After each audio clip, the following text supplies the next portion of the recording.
Alrighty, hello everybody, and welcome back to this month's Kitchen and Bath Business Brief with Allie and Thad. Hey Thad, how's it going? It's going great, Allie. How are you doing today? Doing good, ready to deliver some hopefully really important information to everybody that's watching today.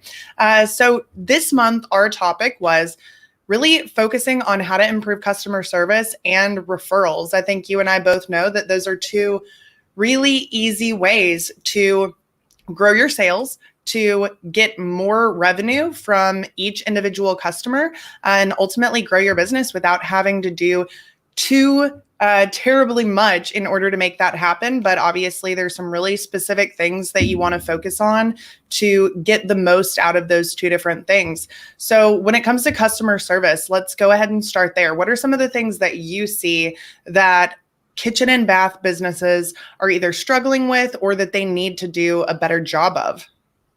Well, I think it's twofold. I think the first one is that they really need to make sure that they're outlining what that customer journey looks like, where they're creating touch points for those customers that are going to enhance the experience for them. And as they develop this journey for them, they always need to make sure that they're putting themselves in the customer's shoes. And then the second part, and we'll get into it as we go into the PowerPoint, and we could just talk back and forth, is it's amazing how little training is done in the area of customer service. I think last year in the U.S., there was $500 billion spent on advertising and marketing, which is obviously good for you. Yeah. But there was only $5 billion spent on customer service. So big difference. Go ahead. I'm sorry, Allie. Oh, I said it. That's a big difference. Oh, yeah, it's huge. They're forecasting this year you're going to see about $13 billion because people are starting to understand it's great to get the customers into their stores or on their site or whatever it is. But if the customer doesn't have a good experience, all that marketing and advertising is for naught. I 100% agree. And part of what I see a lot happens in that follow-up department. Obviously, we're generating leads for people. We're getting people to schedule appointments with these different types of businesses. And the biggest thing that can really cause them to lose when it comes to this type of marketing is a lack of service and follow-up with these people. And just because that person's not a paying customer yet doesn't mean you shouldn't treat them as if they're going to be, and really have that process in place so that your staff knows, hey, when somebody calls, this is what we're actually advertising right now. So make sure that you are knowledgeable about this. If they have questions, make sure that they're really able to communicate clearly with that person, because the worst thing that can happen is, a lead is really excited to start working with somebody, or they want to schedule an appointment and they reference what they saw in that advertisement, and then the person on the other end has no idea what they're talking about. It just makes the whole business look bad, but also really just reaching out on the phone as a real human being. That's one of the best ways to convert leads that have not yet converted. Yet we find many businesses are really underestimating what they need to do in that department. And I highly encourage really getting somebody that's their primary job. They can do a lot of other administrative things, but if you've got somebody where they're really running point on that specific type of thing, you're going to see much better results because it's not being ignored. Right. And I almost feel for a lot of the people that are working in the showrooms, because they have the attitude of wanting to help the customer. But there's a big difference between attitude and aptitude. And when there's a void in the training side and communication, like you said, if you're doing marketing, have you shared it with your people? What's the message out there? Even just talking about the brand. If you go to a kitchen and bath dealership and they have 10 people there, and you say, hey, can you explain what the brand is of, the showroom here? You may get 10 different answers. Absolutely. And so, yeah. And that's, what that does is everybody's going to be acting differently with the customers. And that doesn't mean that there's a really solid backing to what they are trying to achieve brand wise. And when I say brand, that's just really, as you know, the personality, the values of the company.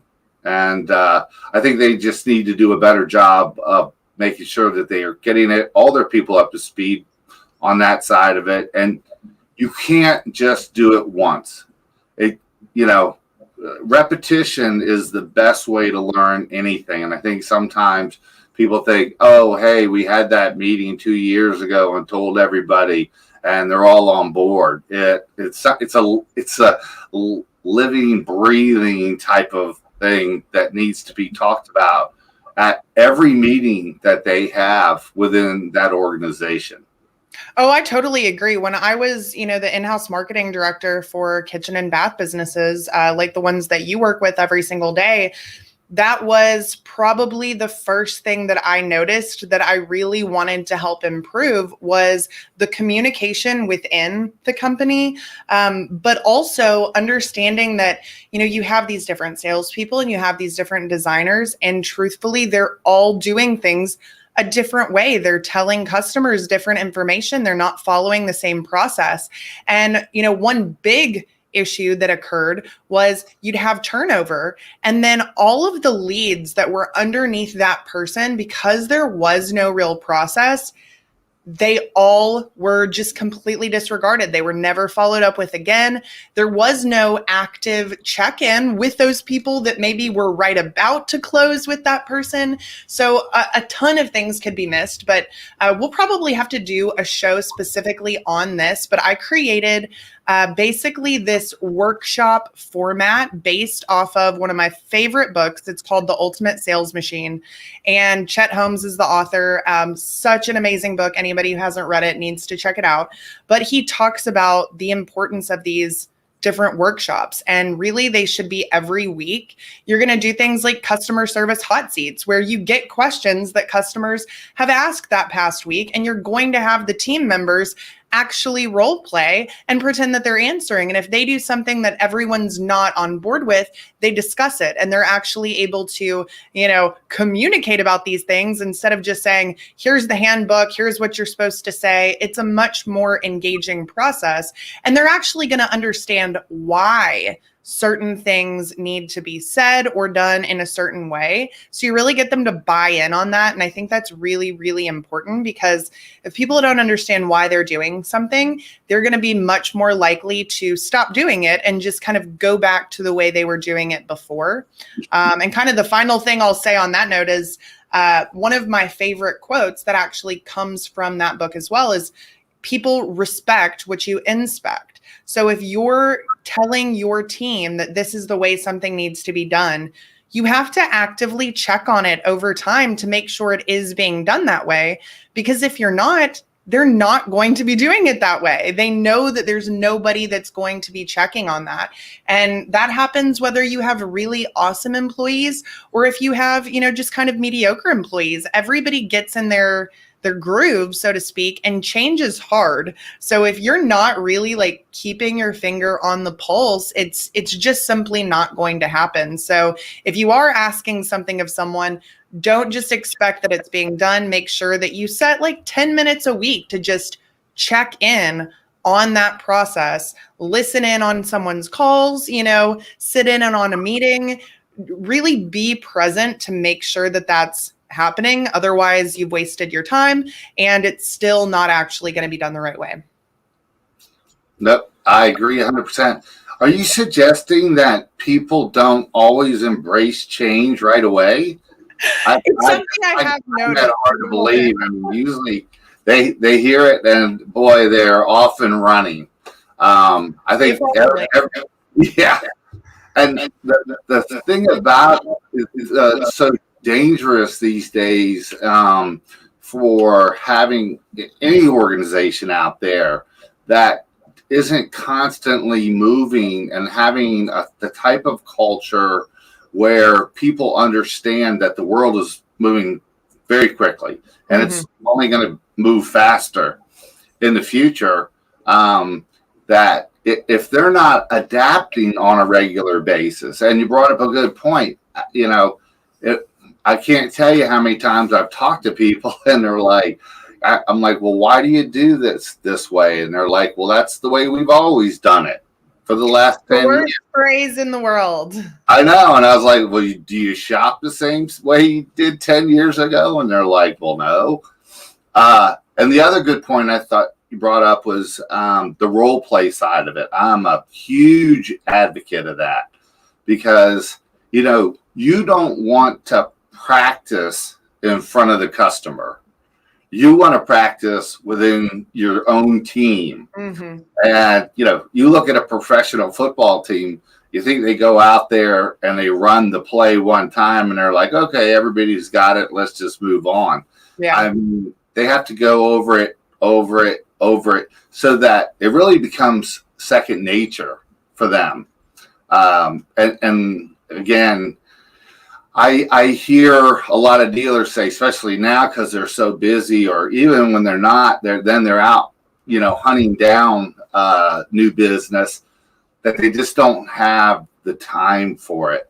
And I don't think they may have a complete understanding that they're missing out on this huge opportunity. They're trying to go after all this business, but they could have been investing some time in the customer service training and the role play, and that they have customers coming to them because, they've been able to create raving fans because they, provided incredible service to the customers that they did have.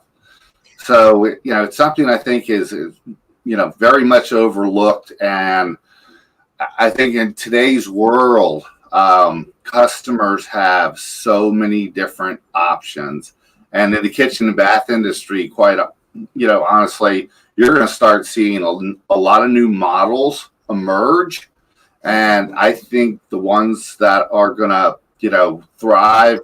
survive and thrive are the ones that are going to be able to provide the best service and the best value for their customers. I know that's kind of cliche, but it really is becoming more and more true out there. Yeah, I agree. And, the interesting thing about what we're talking about today is that these are things that you can do with what you already have.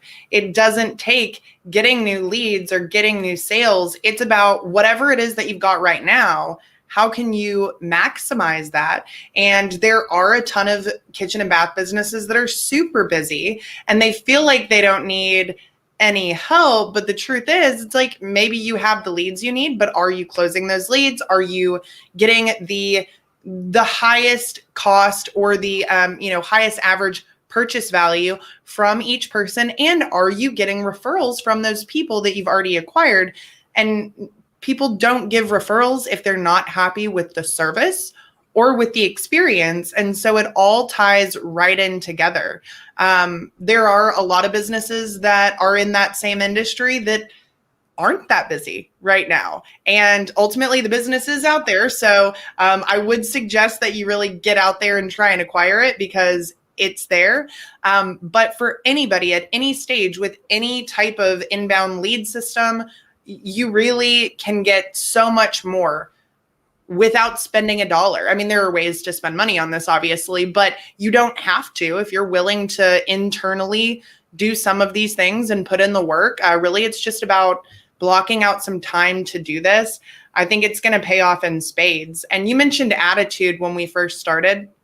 I found that attitude is tremendously important. I mean, for customer service, sales, any of those things, because we've listened in on calls, for years of, the lead follow-up process, the inbound calls that are coming from paid advertising. And I'll tell you, it just turns my stomach when I hear some of them because there is such a lack of enthusiasm in the voice of the person who's talking to this this lead who is potentially going to be spending tens of thousands of dollars with you, and they should not be the only one that's excited. They should really have that experience with whoever they're talking to, because if you're not excited about your own business, why would they be excited about it? There's somebody else who is showing that passion and is really committed to engaging this person in what is a very big decision in their life ultimately, and something that they probably are very excited about. So you've got to really mirror that energy, and do not just accept like the status quo in terms of answering the phone or anything like that, because it all matters. I mean, I used to get emails all the time just because my email was the response email for so many of the, those lead communications. And I would get so many different customer service related emails over the years, so that I really had a good understanding of, wow, this is what people aren't saying to the person they're dealing with, or even the owner. And really the only reason that I was even seeing it is because we were actively emailing them and communicating with them. And if I hadn't put that out there, I would be very surprised if I got those emails back, because typically when someone has a bad experience, they don't say anything at all. Right. They're not telling someone, and then you don't know about it. So you've got to actually actively be looking for what your customers, or even leads that don't close, what they're not happy with, because if you don't ask, you may never know. So I just think it really is one of the most overlooked parts of all of this. People spend a lot of money, time, and energy into certain aspects of their business, and it just seems like they really don't truly get how serious this aspect actually is for them. Yeah, and you're absolutely right. And you brought up a point about answering phones, and it sounds silly, but a lot of companies don't even do any training on how to answer the phone. I'll call a dealership, and whoever is on the other end picks it up and goes, B&B Kitchen and Bath, how can I help you? I mean, just so abrupt and fast. And this is like the front line, the first impression that customer is getting, and no one's talking about it. No one's, and you know what? I don't blame that person so much as the people, the leadership there that needs to understand, you can't assume that they know how to answer the phone or what that is going to mean to that customer on the other end of the line. Like right away, they're like, okay, well, this is a really friendly company. Or the person, I must be putting them out because they sound like they're real busy. So there's so many things that they can do with each one of these little touch points that are out there that can support the brand that they want to have, that's going to drive business to them. And just the last thing I was just going to say is, a lot of people are busy right now, right? And they get what's called a false sense of security that, okay, well, I'm really busy. We must be doing something well. Nothing's ever going to change. We're always going to be successful. And I always like to share the story back in the 20th century. At the beginning of it, in the Fortune 500 companies, right? The top 500 in the world. 100 years later, you know how many were left? One. There was only one that was still there. It is faster now. Like that can change today in 10 years. Like who's in that Fortune 500? Absolutely. And people are saying, well, how does that apply to us? And I'm like, it applies to a big business, small business, right? Yeah. And the landscape is going to change tremendously. Every time I talk about it and say, hey, watch out, there's going to be a lot of different competitors that are going to emerge, things that you've never seen before. Technology, the way technology is advancing and how they're using those things, and the one solid line of defense that they can make sure that they have in place is having the best service out there. That is, at the end of the day, like a Chick-fil-A, those are the ones that are going to win. Yeah. And they know that that's going to carry them through the ups and the downs. And they have to dedicate the time to train and continue to train and get that message out to their people. I agree. And I love the Chick-fil-A example because, Chick-fil-A is a fast food restaurant, yet almost anyone, if you say Chick-fil-A, they will say, oh my gosh, they just have the best service or the friendliest employees. And the truth is, it doesn't matter which location you go to. It's exactly the same way. And it's been so interesting to see what they've done like through COVID, because everything shifted to 100% drive-through. And I have never seen such a smooth assembly line type of process where other fast food restaurants get your order wrong every single time without fail. They never do it with a smile on their face. And here we have this business, same industry, same exact type of potential customer. And this one is crushing it. And they have made a name, not just for their food, but for their consistent service that everyone can depend on. And then in terms of just the changing landscape, I like to reference Blockbuster and AOL. Blockbuster was dominant in their market for a long time. They are nowhere to be found right now. And AOL was also very, very strong, and they got comfortable in their way of doing things and did not transition like they should have. And now, again, they're very low on the totem pole. If they're even around anymore, I don't honestly know. Yeah, That is how little you hear about AOL, but they were the internet provider. Like when I was growing up, that's all anybody had was AOL. That was like, what's your AOL screen name? Like that was like what everyone said. It's like Google it, the phrase now. It's really, about a specific company, but that's what it was for the internet, but they're not around. And it's because changing times and changing technologies put them out of business faster than they were willing to adapt. And so, yeah, I know that's a little bit off base in terms of customer service specifically, but if you're in tune with your customers, you're going to know those things.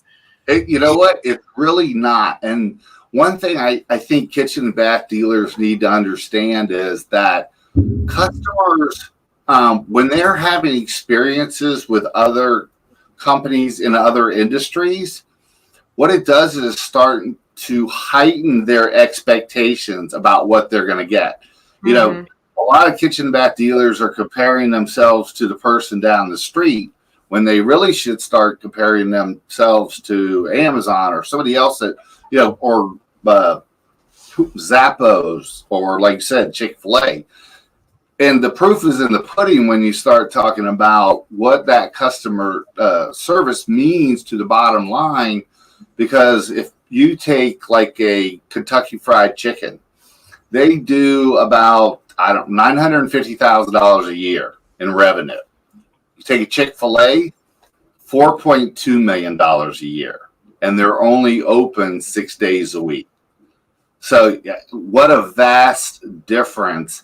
And, one serving chicken, the other one serving chicken, and the results are so tremendously different. It's, it's so telling, I guess, is really what I'm looking for. Yeah, I think you're 100% right. And, like we mentioned before, it really goes in directly to what you're going to be getting in terms of referrals. If people are not, first of all, if they're not closing, it's difficult to get a referral. Some people will refer people that they haven't worked with if they've had a great customer service experience, because sometimes it's just not the right fit.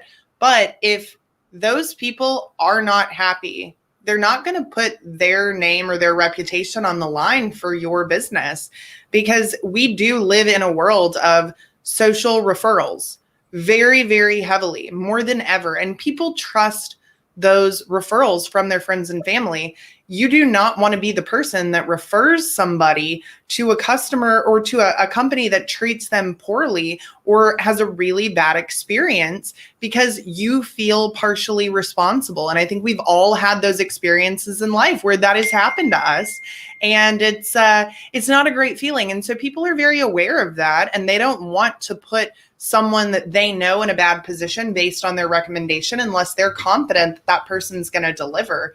So I think you can really tell a lot about your level of service and the skill of what you do based on the referrals that are coming in for your business.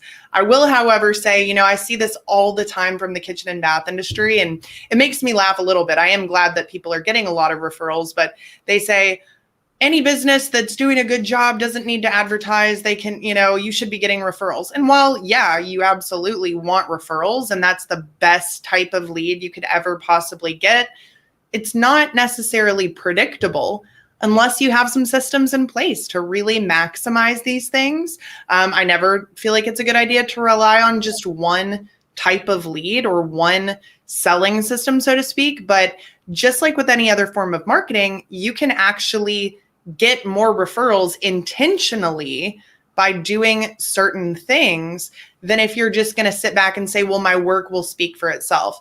In some ways it will, but you really have got to actively be getting your business out there regardless, unless you want to stay in the exact same position that you're in now forever. And maybe it's a good position, but if you want to grow, you have to continue to evolve. Well, what they say, if you're not growing, you're dying. And just anybody who thinks that the model that they have right now is going to, be sustainable in the future without changing is, I hate to say it, but they're kidding themselves, because that's just not the way the world works these days. And when you were talking about the referral side earlier, where people are going to tell somebody else about a company, it's so much more acute in the kitchen and bath industry, because if you're referring somebody who's going to go and, tear out their kitchen, put in a new kitchen, and spend $50,000 and it goes bad, it's not like you just, bought sour milk or something and you can just throw it out. Well, you said that was a good milk place. That's easy, but, or a restaurant. But when you're referring somebody to a dealer, they really, really have to feel good about it before they're going to do that. Yeah, I definitely agree. They're going to hear about it later, right? Yes, absolutely. For the rest of their lives, or they won't even be friends anymore afterwards. Like you said, I know. You'll actively avoid that person, so you won't have to talk about it. Right? Exactly. So do you want to dive into some specifics that you recommend on customer service, or do you want to talk a little bit more about the different referral options? We could go either way. I guess the one point when I had a couple slides, and one of them has to do with like the closing ratios that I really wanted to share with people. Yeah. Because I think that they find it very eye-opening when they see it. And I'm just going to bring up that one slide, and we can talk about it. Okay. I'm just going to pop ahead of. Give me a second. Okay. Our producer is just taking a moment here to get it back up on screen, but I think when you see some of these numbers, you're going to understand the impact of what the difference is of people who are coming to your store that have not been referred compared to the ones that are. Yeah, I 100% agree. Yep. The one thing too is, as he's bringing that up, is, I'm always asking companies, and I had a conversation actually this morning with a company outside of Boston, and they're developing business right now. And I said, maybe we should talk about it and, do a little training on it. And the comment was like, well, I think, we've kind of got that part down. And I said, okay, well, let's just say that I'm the customer. They're going after some trade business, right? And I'm a remodeler. And I said, so what are you going to tell them? And they're tell them like, well, we have great service, and we have a wide range of products, and a beautiful showroom and good designers. I said, okay, that's great. What do you think the next person that calls on them is going to say? He's like, probably the exact same thing. I said, yeah, I mean, you've got to make sure that you're creating some unique differences, that not just to be unique, but that are really, again, having a very positive impact on that customer experience and adding more value. Yeah. So we've got our screen up, so we're going to slide through some of these. We talked about raving fans. I won't get into it a lot, but these are your key to your future business. That's the pipeline that you can rely on. They are the, absolute best advertising you can do out there, because when they hear it from a friend or family member, neighbor, whatever, I saw some of the statistics that you had posted out there earlier. They're absolutely, so much more inclined to do business with that company then. Yeah. We had already kind of talked about the raving employees, and I always tell people, look, if your employees are at like a level 7, what do you think the customer experience level is going to be? Like on a 1 to 10 scale? Well, it's not going to be 9 or 10. And that comes, again, back to helping them and training them, giving them the tools so that they can provide a credible experience for that customer. Yeah. So here's what I want to show folks, the closing ratios that are out there. In the first category, each one of these, they have to sell 500,000. And the first one is just kind of walk-ins, people that don't know. And if you look at industry standards, it roughly runs about a 25% closing ratio overall. Yeah. And so if you have to sell 25 jobs, you have to quote 100. Mm-hmm. That's 75 jobs that you're spending time with that are turning into a sale for that person. Of course, there's things that they can do on the training to get that number up, but that's where statistics lie right now. Yeah. And then, people who are fans, and it goes up to a 50%. Well, now you only have to, quote 50 jobs to be able to get it. That's 25 jobs. And then I'll get to the last one here, which is raving fans.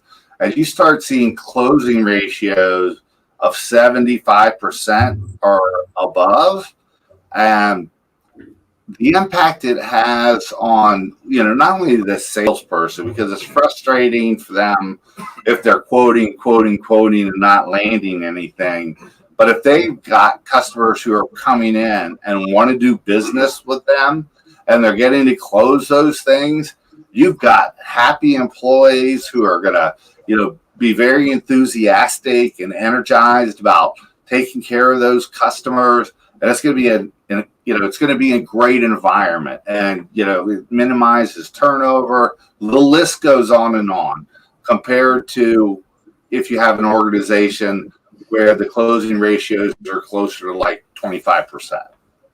Yeah, no, and I know this from personal experience. It's like every week, you can have great weeks with your paid advertising leads, and you can have weeks that are a little bit slower. But when you have strong referrals that are always mixed in there, it gives this sense of safety to the people that are doing sales in your business, because they know that that's something that they can rely on. And it is very easy to close those people on the first meeting, as opposed to some people that may take 3 or 4 sometimes, or that they need more time to close. The one thing I really like to impress upon people when it comes to referrals is A referral is typically farther along in the process and closer to being ready to go because they would have brought that up to the person who referred them in order for them to actually get that referral. So they would have had to put it out there that this is something that they're thinking about doing or that they're actively looking for. It's not just a thought that's crossed their mind. It's something that they were really planning on moving forward with. And so those people, they are further down in the pipeline already. All you need is for those people to be sent your way, and you absolutely are going to see the increase in sales, but you are, exactly like you said, going to have happier employees because they know that even on a slow week, if I can still count on referrals, I'm going to be able to close some sales. So I think it's just critical for people to understand this, and really to actively get more referrals and more raving fans so that more of their sales can close like this. I often try and make sure that people understand too that there's a way to do this in your online marketing that isn't going to be quite as strong, but it can be, somewhere between that 50 and 75% if done the right way. And it's all about building the relationship. I mean, every single thing that you do should be about trying to build a stronger bond and relationship with this community that you're serving, because they are the people that are ultimately going to buy from you. So if you're putting your name and your face and your information out there and you're actively working to showcase different projects, actually converse with people online, like have a real conversation, there are so many huge benefits to that. And something that's really unique is that if you have great content and are going out of your way to try and help these people before they've even started working with you, you will find that people online who have not worked with you yet will be tagging your company in the comments of people's, recommendations, or I'm looking for someone to help me with my kitchen or bath. This person's never even worked with you. So why are they referring you?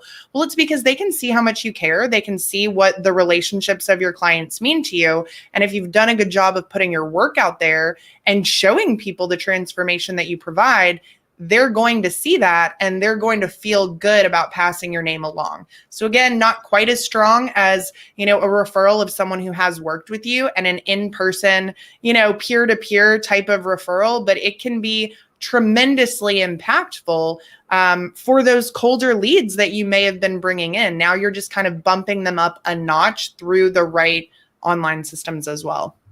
Right. And I think you're spot on there because, anybody who even sees marketing out there isn't just going to say, oh, okay, that's great. That's where I'm going to go. They're going to say there's so much information out there that, they can start asking their friends and neighbors about this company, or they can go online. They can see the reviews that are out there. And if you don't have, the 4.5, 5 stars that are out there, it doesn't matter how much advertising you're doing. They're going to well, you know what? It sounded like a good company, but now that I've seen, what other people are saying about them, I'm pretty sure I'm not going to go there. So that if they don't have that foundation in there, there's not enough money for them to be able to be successful when, putting it in the marketing side of it. Yeah, absolutely. And I mean, we've worked with so many businesses over the years that were really solid, technically reputable companies, but they didn't have any reviews. They didn't have any type of online social proof. And that's the first thing you really want to work on, because exactly like you said, I mean, as a marketer, I know better than anybody. Anyone can say whatever they want in an advertisement. It doesn't make it true. Obviously, I do have integrity and I would never lie in advertising, but that's not the common thing for everyone in marketing. People will stretch the truth or present the company in a different way. Maybe they know they have really bad customer service, but they're still going to say they have great service. I mean, that's just the way it can be. Consumers are smarter than that at this point, and they do want to see real, genuine social proof. And it's not that difficult to get, but it does take a very active, intentional thing to make it happen. One of the easiest is simply reaching out. I suggest people reach out through text as often as possible to past clients and saying, hey, we're really trying to, get some more reviews and testimonials. Would you be willing to shoot us a 60-second video on your phone, just talking about your experience? You can text it to me when you're done. So that does a couple of things. First, you have to ask. There's very few people in the world who volunteer a video testimonial without being prompted. People are busy. They're not thinking about you 100% of the time, even if they're very, very happy. So when somebody says, this has been a great experience, I've really enjoyed working with you, don't lose that opportunity right there. Say, I'm super glad to hear that. Would you be so kind as to just shoot a quick 60-second video just telling people about what it's been like working with me? And if you do it through text, people know how to shoot a video on their phone and they know how to text the video to someone. It makes it more difficult if you try and email, because they're like, how do you want this shot? Where should I upload it? It just complicates the whole process. You can't expect every consumer to understand what you need. So we just try and give them really clear, simple instructions, such as, if you can do just a horizontal video, it doesn't have to be anything professional. We really just want your honest testimonial. You don't have to coach them on what to say. But if you do it under 60 seconds, fun marketing fact, you can use that video as an ad on Facebook and Instagram. And video testimonials are huge for online marketing for this very reason. It feels like a referral from someone you know, and that is the type of thing that you want to interweave into your direct response marketing. But really just reaching out to people about the video testimonials, going back and even looking for before and after photos. So many amazing, amazing kitchen and bath businesses have zero before and afters. It's just how it is. They're busy running the business and doing the work. Well, the first thing to know is almost every homeowner who's done a remodel, they have before photos already. They lived there before. If they know they're about to do this big project, they've taken photos. So reach out to them and say, hey, we never got any before photos of your space. Do you have any that you could send to me? I've done that dozens of times, and they're always happy to provide that. If they've been happy, they want people to see the transformation. And similar things with the after photos. If you didn't take professional photos of that job, it's really not that big of a deal. Reach out and say, hey, would you text me some pictures of your kitchen or bath? That person lives there. They can very easily take that photo. It does not have to be professional. Granted, professional photos can do a lot, but there is actually a lot to be said for very natural, organic photography because it feels real. It feels non-doctored. Like this is something that really was provided from this customer. And so we've seen those things work really well. And you can just kind of backtrack. If you haven't been doing those things, it doesn't mean it's too late. It means you just need to take a couple of hours, delegate some stuff out, reach out to those people, and you'll be on track to really improving this side of your business. I don't know if we just wanted to take a minute. One of the things that Allie and I had kind of discussed was we really want to make sure that these business briefs are interactive. And if you have questions that we probably can't answer, but we'll make something up, I promise. That would be great. So if you want to type something in right now and send it to us, this is a good time to do it, and we'll see what we could do to come up with some kind of answer for you. Yeah, for sure. And so we are live right now on several different platforms. And so whatever platform you're on, feel free to go ahead and type in your question. And if you're watching the replay, because I know a ton of people from last month's business brief, they were watching the replay, go ahead and still ask your question, and we can either answer it on the next month's brief, or we can just respond, to your comment directly after it's over. So don't hesitate to ask those questions. And if you do have any right now, feel free to go ahead and ask those, and we can have maybe Justin read off any that he thinks we should answer on screen. He can kind of monitor that a little bit better than we can right now, just being live on these different platforms. So Yeah, really want everyone to actively engage in this if you genuinely have questions. But if you don't, we still have a lot more content for you. So we can keep just educating you. Some people don't know what they don't know. And that's really why we're here, because Thad and I both really understand that.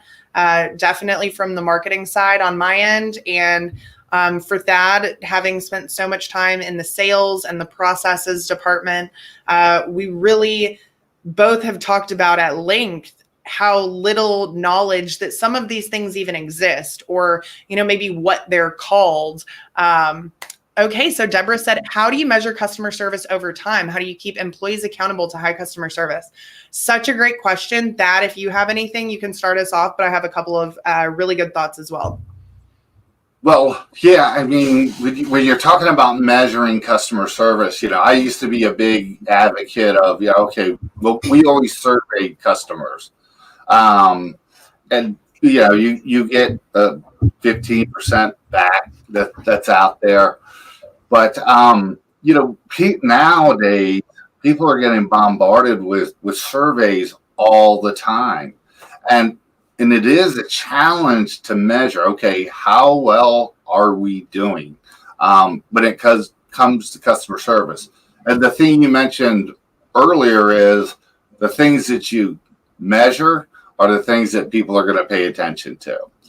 And I don't know if you have some other ideas of how to gauge and put some metrics behind that.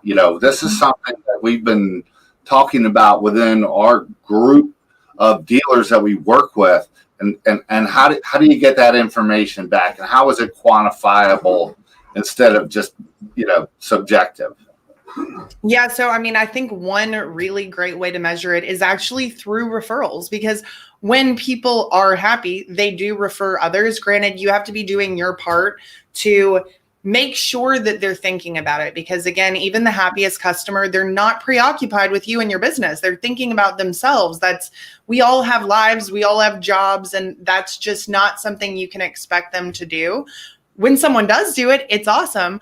But you can really put things into place to first and foremost make sure that every single employee that you have is offering this type of referral program or making a mention of these different things through their conversations. So one thing that you can do is actually set up a referral rewards type of program. So it could be some type of monetary compensation, but I think it's a bit more fun if you can do some type of gift structure. So what my coach actually does, which I love, and we're working on really kind of building out more of this system ourselves, is he has a process where, in all honesty, very similar price point to what a kitchen and bath business is going to get from one of their clients. So if you refer one person in the course of a year, you get this first package. So I sent a referral to him last week. They signed up for the mastermind. So now I'm getting this amazing package, and it's a complete office package, standing desk, great webcam, all this different stuff. And so it's a lot more exciting and fun. Then the next one, it's a totally different kind of package. And it keeps getting better and better as they refer more people, because clearly they're only getting it if those people close. And so it's a drop in the bucket. You didn't have any customer acquisition cost for that person. Right. And you're really incentivizing someone to refer more people, not simply because they want to get those gifts, but because when somebody knows, hey, if I can refer 2 more people that actually need this type of business in the next year, I'm going to get that package. That is going to be awesome. So they're going to actually look for opportunities to mention the business, whereas they may have just not really been thinking about it. Anytime there's that seed planted in your mind, you will actively be more open to seeking out those opportunities. So I would definitely say put something that's very standardized into practice within the business.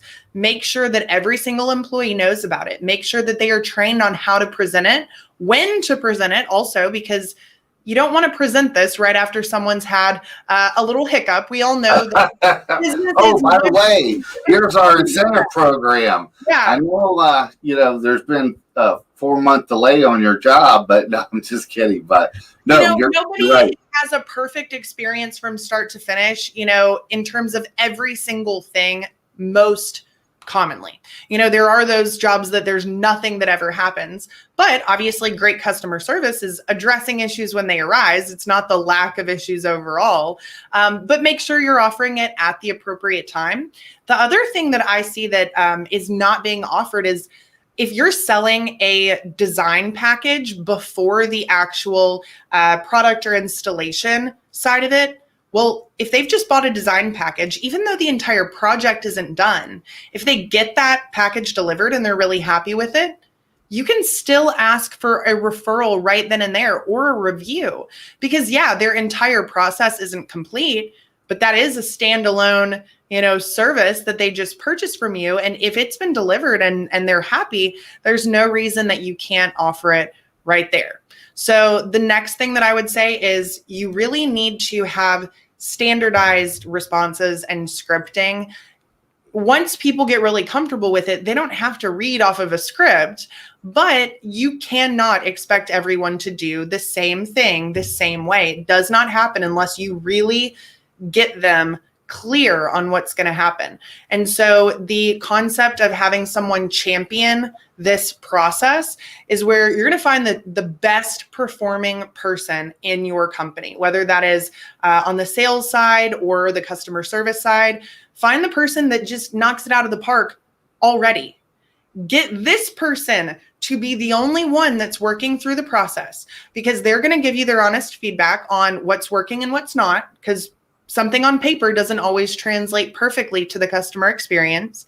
And then also, if there's things they need to tweak and change, they can do that before it gets rolled out to the other people in the business so that you don't have to worry about, we'll call them like the B team, trying to tweak a lot of different things a lot of different times because they're not going to be able to keep up. You really want like this finalized script or process to present to them once all the kinks have already been worked out. Otherwise, they're going to struggle with it. Also, putting it in writing. I mean, have an actual documentation binder of your different business processes and make sure, did I lose you for a second? Go ahead. Did I drop off for a second? No. Oh, no. Okay, cool. Anyway, so yes. Essentially, no, go ahead. I'm just kidding.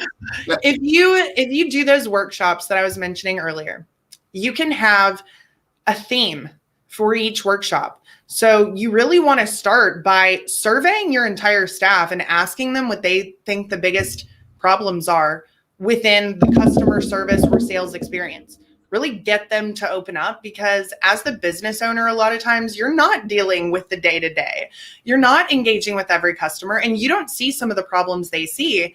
A lot of times people don't want to volunteer that information because they don't want to admit that they didn't know what to do or, they're not trying to stir up trouble. So you have to be willing to hear that and ask them to share. Let's say you get one topic that the majority of people have essentially voted for, that they think that this is a problem. Make that the focus of your first workshop. Role play that out, develop a process, have someone that's taking notes on it. And when it's over, those notes then go into the binder. That's the new process. And it's now in this binder in writing. You can have them, either take a picture of it or type it out and then email it to everybody afterwards. So everyone is getting not just the instruction, but the actual resources to help them do a good job of that. And then at the following workshops, you're going to do hot seats. You're going to have them kind of replay those different things that you've done in the past, because that's really what's going to ingrain those processes into their mind. That's a great way to see if they're doing a good job. Because if they're failing during like this hot seat role play, they're not going to be doing it in real life either. So you just want to make sure that in those practices, so to speak, like we were talking about earlier, that you pay attention to someone's performance, because someone typically isn't going to be a star athlete in practice and fail miserably in the big game. You're going to see a You'll consistent see it. Yeah, performance. you're absolutely right when you're going through that part. And to just to add to that question that came through, if you are going to survey, which I'm not against, I just want to make sure it's in a very professional manner. And I'll give you some suggestions. First of all, don't make it very long because people will not want to fill it out. Yeah. There's probably, I would say, never more than 5 questions that you have on there. And then the other thing, too, is that if you get a survey back, the manager needs to make a call to that customer and thank them. I don't know. We're all consumers, right? And we've probably filled out a survey before. Yeah. And at the end of the day, it just goes into a black hole. We never hear anything about it. And this is how silly this was before, is that the only customers that I would call that sent a survey back were the ones that weren't happy. And so who I ignored?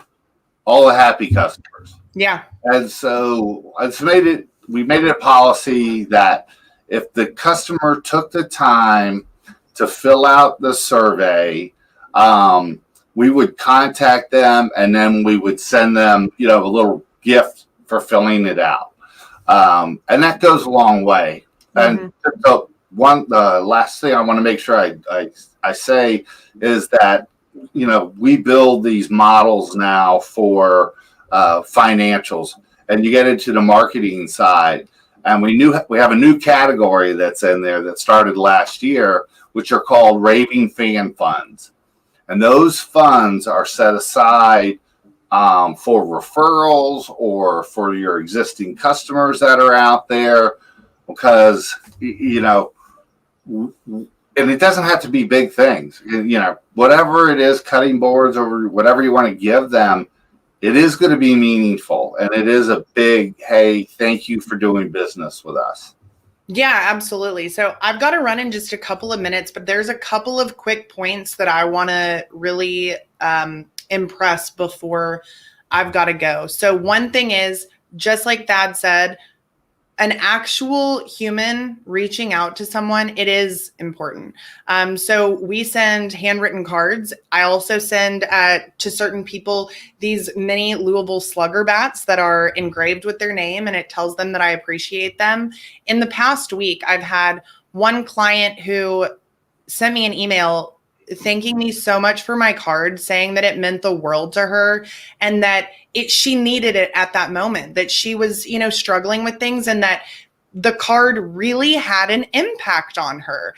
And, somebody else who got a bat, they were saying that they were actually a huge baseball fan. And since COVID, they have not been able to go to a game, or really that part of their life has been just not there. And it's something that really matters to them. And it was so genuine, the appreciation. And those are not huge things, but I think that it is critically important to understand how much it means to someone sometimes that someone is thinking of them, that someone is simply checking in with them, especially right now. People are void of human contact in a lot of ways. Do not underestimate the power of a real human, a physical card, a real phone call. We do a ton of marketing automation, so I'm a big fan of it, but there is nothing that can replace real humans connecting with each other. So do not let that be overlooked. Another thing is having something like a customer appreciation event where they're encouraged to bring a friend, family member, coworker, neighbor, where it's actually a fun experience. So if you can do that, it's a very natural way to say, we want to have you bring a guest or two. We'll pay for their whatever it is. This could be like a fun zone type of thing. It could be some type of, dinner or cocktail event, whatever it is that you're comfortable doing. Those are great ways to get other people to actively invite someone. And if they're doing that, they're going to say, hey, tell me about this business, or you're going to have the opportunity to connect with that person in person. So I think that there's so much we could really say on this topic. It's ultimately endless. And I guess kind of the last thing on tracking I'll say is make sure you're recording phone calls. If these are Zoom meetings or virtual meetings, make sure those are recorded and actually look at them or listen to them after the fact, because you can tell so much by doing that. And sometimes it's that someone's not following the process at all. And sometimes it's they need these small little tweaks here and there that will make a really big difference. But you're not going to know that if you're not actively listening or rewatching those things. And I know it takes time. I experienced this in my own business, but there are very few things so important because the customer service and the sales, they're all rolled together.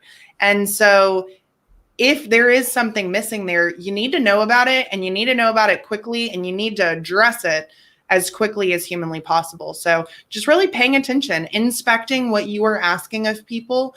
And we all, are constantly trying to improve as leaders. So it's not like this is just naturally going to be something that you are on top of. But if you're paying attention and you really care about it, just keep working towards ensuring that everybody has what they need, but that they also know you're going to be checking in on this. This is not something that they can, put in their back pocket and forget about. Like, they are going to hear about it again. So take some of that ownership and really make sure that you are the ringleader of all of this. Otherwise, it's not going to get done. Yeah, I'm a huge advocate of the cards, the personalized cards. And what I tell, dealers are, buy the cards and then give a set to every salesperson so they have them on their desk. In fact, buy the stamps, put the stamps on the card, make it so easy for them. And it doesn't have to be like this, company card, here's our logo, thank you. It should be fun. Like, put something in there. If maybe it's your vision statement, or we love our customers, or, we want to try to give you it doesn't matter what it is. When people get home and they get their mail, it's almost always just junk. And if they see a handwritten card in there, you know what? It's the first thing that they open up, and it is meaningful.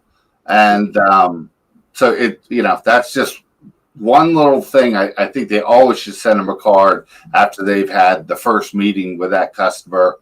Just tell them, hey, I really enjoyed meeting you, and I look forward to working with you on your project in the future. Yeah, absolutely. So I know you and I could talk about this for forever. Quite some time. Yep. Maybe we'll follow it up next month, really talking about those workshops and the role playing and ways that people can implement some of the things that we've talked about today. So that would be a great follow-up. Yeah, role play questions would be really good. And hey, if anybody watching wants to send us any subject matter or questions, either one, Allie and I are both open for whatever you need. That's what we're here for. We're Absolutely. Just trying to help anybody we can continue to grow their business and make changes that are going to drive better profitability for them and a better customer experience. Yeah, absolutely. Well, this has been great. Super excited to cover some of these things with you today. I hope anybody watching either live or during the replay gets a lot out of this. And we will see you next time. It's the third Thursday. We had to do this one on Friday, but moving forward, third Thursday every month, 11 a.m. Eastern Standard Time. So we will see you then. Thanks, guys. Yeah, thanks very much for joining us. We'll see you, Bye-bye. Allie. Have a great day. You too. Bye. Bye.